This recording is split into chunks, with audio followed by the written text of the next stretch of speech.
Olá, tudo bem? Eu sou o Gavin e eu tenho algo para falar para você. Cara, você nunca vai perder seu sotaque no inglês. Pois é, qual a importância que você põe no seu sotaque? De treinar seu sotaque em inglês? Se treina a pronúncia muito? Dá vergonha quando errar? Ou é só tentar e pronto? Perguntei exatamente isso no nosso grupo de Telegram dos padrinhos do canal lá no Patreon. E eu quero responder agora todas as perguntas e falar com todos de vocês sobre a parte mais difícil da língua inglesa, que é a pronúncia. Cada língua estrangeira tem uma parte mais difícil, não é? Por exemplo, alemão tem 3 gêneros. Tem línguas africanas que tem até 10, 15 gêneros, que deve ser muito difícil de aprender. Ou o chinês com esse alfabeto diferente, todas essas entonações. Ou o grande português, que para mim todas essas conjugações, nossa, muito difícil de decorar ainda, me atrapalha. O inglês não tem acentuação, nem gênero, nem muitas conjugações. Claro que o que atrapalha é a pronúncia. Então o fato de treinar o sotaque, dizem que é muito importante e dizem que é fundamental. O Arthur disse que é isso que faz a comunicação. E eu concordo, mas não inteiramente. Também disse, acho muito bom seus vídeos quando abordar este tema, pois é exatamente isso que vamos fazer agora mesmo. Vamos lá.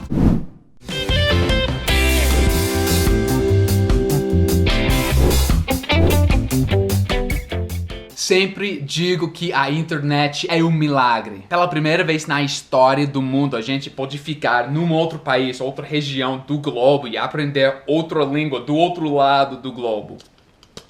Essa é boa para coisas como o escrito, a gramática, mas mais que qualquer coisa, a gente tem recursos para treinar na pronúncia, no sotaque de uma língua estrangeira agora. Aqui, por exemplo, no YouTube, ou sites como o Forvo, ou conversando com parceiros de conversação através de Skype. Então, um milagre, mas é mal em certos aspectos também. A gente hoje em dia tem tantos recursos, tantas pronúncias certas, exceções às regras, às regrinhas, que aí muitas pessoas ficam com informação demais. E elas começam a achar que é necessário falar perfeitamente para não ter um sotaque na outra língua. Eu vejo isso muito com vocês nos comentários ou interagindo pessoalmente, que por causa de tanta informação vocês ficam com medo, com receio de falar. E dizem que sim, dá vergonha de errar. Será que antes da internet e antes de ser ciente de todos esses errinhos que são possíveis numa conversa, que pessoas aprendendo só em casa, com livros didáticos e muitos poucos recursos, quando viajar para o outro país ou conhecer uma pessoa, um falante daquela língua que eles estavam aprendendo, que eles só tentaram falar sem perceberem todos os erros, todo o sotaque carregado que eles tinham. Feito o famoso caso do Joel Santana. Mas ainda antes dele, não é? E na verdade eu já fiz um vídeo com 11 dos meus amigos avaliando o inglês do Joel Santana e todo mundo concordaram que foi melhor que ele tentou do que ele nunca falou nada. E mais uma vez eu vejo isso muito com brasileiros que eu sei tem um grande conhecimento da língua inglesa, que é impressionante, mas eles simplesmente não abrem a boca aí, perdem a oportunidade de melhorar e de se conectar com outra pessoa de outro país, outra cultura. Permanecem quietos e nunca conversam. Simplesmente por causa desse medo, dessa vergonha de falar, de ter um sotaque, só. Ok, here's some bad news. Aqui vem umas más notícias. Inglês é uma língua estranha, vocês já sabem disso. A fala, a pronúncia não segue como se escreve as palavras. Porém, nos Estados Unidos, um país tão grande com tantas pessoas, tem muito poucos sotaques regionais. Quase não tem variações, tem uns 4, 5 sotaques, talvez sotaques leves, sotaques de uma cidade só. Mas aí, quando eu me sento num avião, no meu lado tem uma pessoa e não dá para perceber se a pessoa for do Havaí, Washington, Florida, no outro canto do país, o meu estado materno, Ohio, Califórnia, todos esses lugares têm o mesmo sotaque. Tipo, centenas de milhões de pessoas. Mas todo mundo sabe o jeito correto de falar, todo mundo tem o mesmo sotaque, todo mundo pode falar perfeitamente, que sabe desde criança dessas regras, como falar alguma coisa, não é? Claro que a gente tem vantagens como nativos da língua inglesa. A gente não vai cometer erros na pronúncia quando falar no inglês. Então, na hora de ouvir uma palavra só, que é diferente, que tem uma pronúncia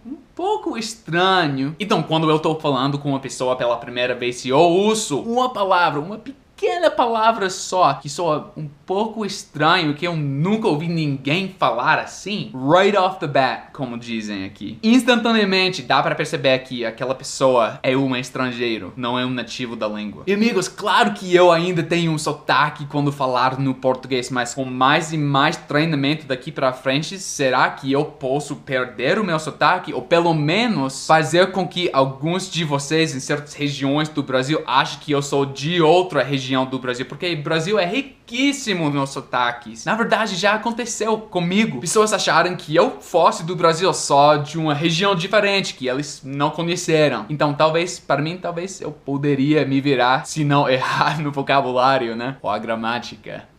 Mas todo mundo sabe que os diferentes cantos dos Estados Unidos têm mais ou menos o mesmo sotaque. E caso não, a gente tá familiarizado com esse sotaque um pouco diferente. Sotaque de Nova York, do Sudeste, de Boston, de Texas, um pouco de Chicago. Mas além disso, não tem muito. Vai ser um grande desafio para vocês nunca cometerem um erro. Jamais. Quando falarem no inglês. Na minha vida, só conheci um brasileiro que não tem sotaque. Eu vou contar a história dele num outro vídeo. Espero com uma entrevista com ele também, como ele conseguiu. Mas até os professores brasileiros de inglês que eu mais respeito, que tem os sotaques mais leves que eu já ouvi. A Karina Fragoso e o Ulisses Carvalho. Nossa, como o inglês deles é impressionante. Muito impressionante mesmo. Talvez em um de cada 20, 30 palavras eles têm uma pronúncia um pouco diferente de como eu ia falar. Mas amigos, isso se chama um sotaque. Cada 30, 50 palavras acontece rápido dentro de uma conversa e o nativo vai perceber que é algo um pouco diferente na fala. Tudo bem,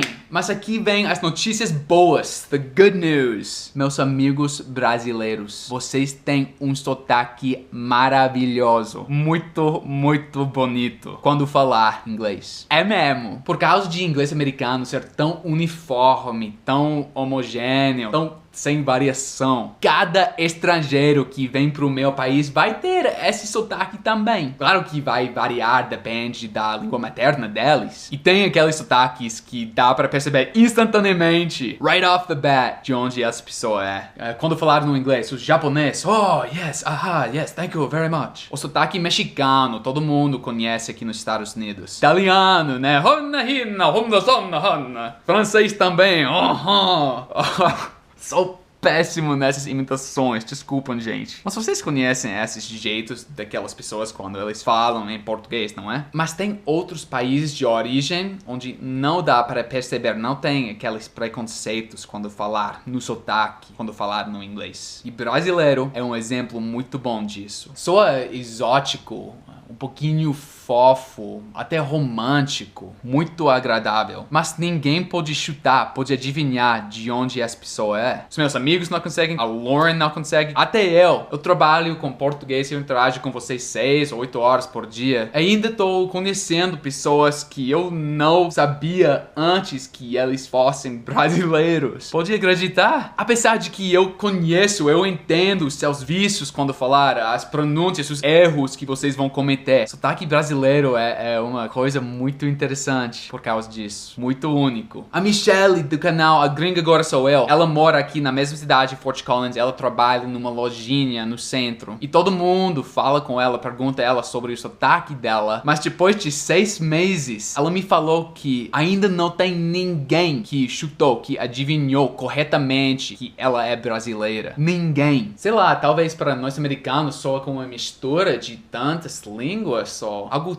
tão exótico, tão lindo, bonito. Eu falei isso no meu vídeo com a análise de atores brasileiros que também têm sotaques, né? Mas os sotaques são muito agradáveis. Todos os meus amigos adoram. A Lorna adora. Eu, claro, adoro. Então, por favor, tentem perder esse medo, esse receio de falar. Essa vergonha de não falar perfeitamente o tempo todo. Mas ok, claro que tem coisas que são fundamentais que você precisa de aprender e se lembrar para ser entendido melhor que o Joel. Por exemplo, o ritmo do inglês, como no comentário da Luciana. Ou feito as regras gerais de não falar Facebook, né? Para tirar todos esses epenthetic vowels, vogais epentéticas, que brasileiro faz, mas que no inglês não acontecem. Ou para falar restaurant e não restaurante, outro epenthetic vowel lá no fim. Ou palavras que têm pronúncias tão estranhas que não dá para até chutar baseado na soletração. Tipo,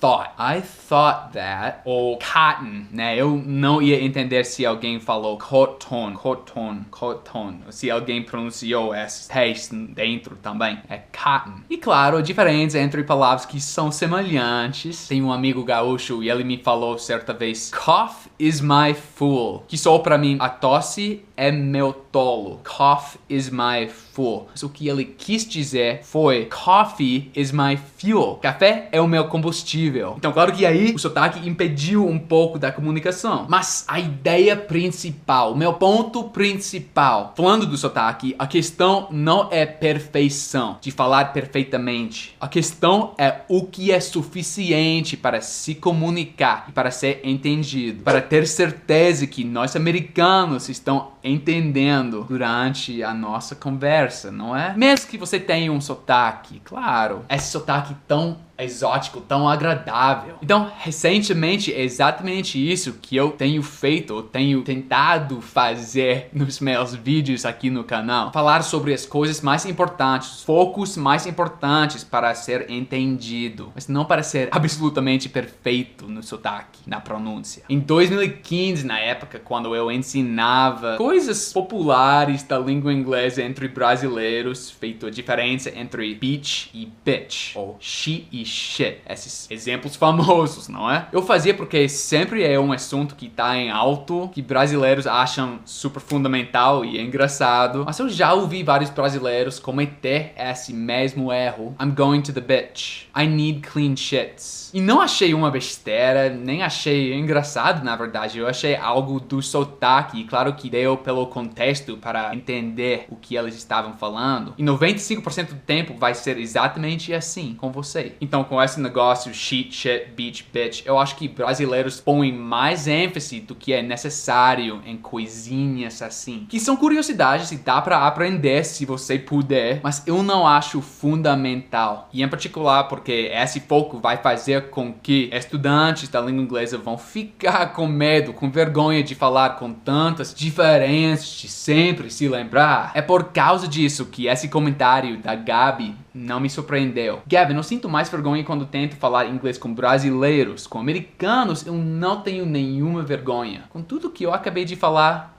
é uma surpresa isso. Então, se você, meu amigo brasileiro, meu amigo português de qualquer parte do mundo, se você tá se sentindo frustrado, ou como você tá ficando num platô no seu aprendizado do inglês e achando que nunca vai conseguir aprender, decorar, se lembrar de todas essas pronúncias na hora de falar, com o objetivo de falar perfeitamente, justamente como o Rodrigo no comentário aqui. Lembre-se de que you will never lose your accent. Você nunca vai perder o seu sotaque. O que é bom, porque é maravilhoso. Por saber deste fato e se lembrar disso, te dá a liberdade de ficar tranquilo, abrir a boca e soltar seu bonito inglês com sabor brasileiro. Nós vamos adorar.